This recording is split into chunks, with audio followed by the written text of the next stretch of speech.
खबरदार रहने के लिए चैनल को सब्सक्राइब करें और प्रेस करें बेल आइकन। नमस्कार, मैं हूं प्रवीण। आप देख रहे हैं इंडिया टाइम 24 न्यूज। मोदी सरकार की दूसरी पारी का पहला बजट संसद भवन में पेश किया जा चुका है। वित्त मंत्री निर्मला सीतारमण ने इस बजट में समाज के लगभग हर तबके को शामिल करने की कोशिश की है।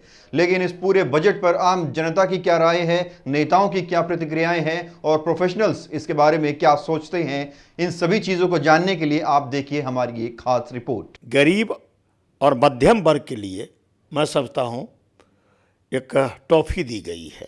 जो कॉस्ट ऑफ फ्लाइंग है, जो अब है और जो 3 साल पहले है, वो सेम है। मिडिल क्लास वालों का फ़ायदा हो जाए, ऐसा मुझे अभी कोई लुभावना बजट नज़र नहीं आया सर। और हम लोगों को तो कैपिटल भी ज़्यादा लगाना पड़ रहा है पेट्रोल पंपों को। अगर 60 की पेट्रोल मिलती अब 80 की मिल रही है। जितने भी प्राइवेट कंपनी से उन्हें ही फायदा हो रहा है। आम आदमी तो मर ही रहा है। तो चलिए सबसे पहले आपको लेकर चलते हैं भगत हॉस्पिटल के डॉक्टर सीएम भगत के पास और जानते हैं कि इस पूरे बजट पर उनका क्या कहना है। हाँ, मैं समझने की कोशिश कर रहा हूँ, क्योंकि फाइनेंस तो अपनी ज़्यादा समझ की चीज़ नहीं है, लेकिन क्योंकि आसपास देखता हूँ और उसके लोगों की क्या एक्सपेक्टेशंस हैं या कहाँ प्रॉब्लम एरियाज़ हैं, तो जो अभी तक मैंने समझा है इसमें बजट में कि कई चीज़ों को इनकरेज किया गया है। एग्रीकल्चर को इनकरेज किया गया है, हाई इनकम ग्रुप को टैक्स लगाया गया है ज़्यादा, लेकिन कुछ एरियाज़ ना बिल्कुल अछूते छोड़ दिए गए हैं।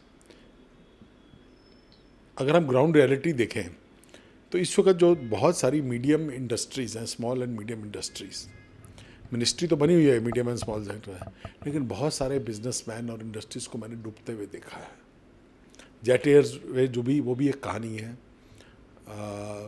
माल्या साहब की भी डूबी, वो भी एक कहानी है, लेकिन इसके अलावा और बहुत सारी इंडस्ट्रीज़ डूब रही हैं। उस बड़ी इंडस्ट्रीज़ में मैं कहूँगा हेल्थ भी एक इंडस्ट्री है जो डूब रही है। जैसे आपने देखा होगा कि बड़े बड़े हॉस्पिटल्स कोलैप्स कर रहे हैं और वो रीसेल पे हैं। इसी तरह स्मॉल मीडियम सेक्टर के भी हॉस्पिटल्स क्लोज़र में हैं। केरल में 2 हॉस्पिटल इसलिए क्लोज़ हो गए कि एम्प्लॉयज़ को सैलरी नहीं दे पा रहे हैं। दिल्ली में भी यही हाल है। मैं जानता हूँ as a association office bearer कि हमारे बहुत सारे तो जो ऑर्गेनाइजेशंस हैं वो कोलैप्स हो रहे हैं, क्योंकि 3 चीज़ें हो रही हैं। एक, गवर्नमेंट कंट्रोल्स जो हैं वो कुछ चीज़ों को कंपटीशन में अननेसेसरी रखते हैं। एयरलाइंस में भी यही हुआ कि जो कॉस्ट ऑफ फ्लाइंग है, जो अब है और जो 3 साल पहले है, वो सेम है। फ्यूल कॉस्ट बढ़ गई है, यानी इनपुट कॉस्ट बढ़ गई है, सैलरीज बढ़ गई हैं, तो सिस्टम सस्टेन नहीं कर पा रहा, सिस्टम कोलैप्स कर गया है। हेल्थ में भी यही हो रहा है कि सीजीएचएस की रेट लिस्ट 5-6 साल पुरानी है, जिसके ऊपर इस वक्त सीजीएचएस एंड एसोसिएटेड जो है और बहुत सारे हैं, ईसीएचएस है, दिल्ली गवर्नमेंट है, बहुत सारी स्कीम्स हैं, सब उसके साथ चलती हैं।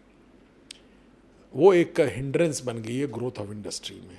जो एक प्रोजेक्शन होती थी 2-3 साल पहले कि health is growing at a rate of 15%, वो गलत भी थी और वो फॉरेन टूरिस्ट के लिए थी, हमारे लिए नहीं थी। हमारी जो ग्रोथ है वो नहीं हो रही है और सिस्टम कोलैप्स पे है। तो जब तक ये टैक्सेशन वाले और या फाइनेंस वाले, इकॉनमी वाले इन चीज़ों को नहीं देखेंगे कि ये स्मॉल एंड मीडियम सेक्टर जो कि एक बहुत बड़ी एम्प्लॉयमेंट जनरेट करता है, आपने एम्प्लॉयमेंट जनरेट करने के लिए और सैलरीज बढ़ाने के लिए तो इनकरेजमेंट दे दी, लेकिन क्या ये लोग सस्टेन कर पाएंगे इस कॉन्सलेट को? और मेरे को लगता है कि ये सिस्टम अभी और एक तबाही की ओर जा रहा है और उस चीज़ों को कंसिडर नहीं किया गया है। गवर्नमेंट मशीनरी ढीली है, दे डोंट अंडरस्टैंड कि क्या हो रहा है। कितने बिजनेसमैन को मैंने कोलैप्स या एस्टेब्लिशमेंट क्लोज करते देखा है, क्योंकि सेल्स नहीं है, अब डिमांड नहीं है, प्रोडक्ट सब्स्टिट्यूशन हो गए हैं, सैलरीज मीट नहीं कर पा रहे हैं, एम्प्लॉयज़ भी बैठे हैं क्योंकि और जॉब नहीं मिल रहे हैं उनको, तो वो इन्हीं के सहारे बैठे कि तनख्वाह तो हमें मिलेगी, कहीं से देगा बाबू, लेकिन वो जब इनकम ही नहीं होगी तो कब तक देगा। हेल्थ का भी यही इसी तरह बुरा हाल है। मैंने कुछ दिन पहले फेसबुक में एक पोस्ट भी डाली थी कि आपने प्राइस कैपिंग कर रखी है हर चीज़ पे, सैलरीज भी बढ़ रही हैं, कॉस्ट ऑफ एस्टेब्लिशमेंट भी बढ़ रही है और इसके अलावा, लेकिन सिस्टम सस्टेन कहाँ से करेगा? लिक्विडिटी ख़त्म कर रखी है आप लोगों ने, फंड्स आ नहीं रहे हैं, तो कोलैप्स होगा। और मेरे हिसाब से उस बजट में उन चीज़ों पे ध्यान नहीं दिया गया। अब आइए आपको लेकर चलते हैं पश्चिमी दिल्ली के पूर्व सांसद महाबल मिश्रा के पास और जानते हैं कि इस बजट पर उनकी क्या प्रतिक्रिया है। बहुत निराशाजनक है। लोगों की बहुत उम्मीद थी जो टैक्स का कुछ बढ़ेगा।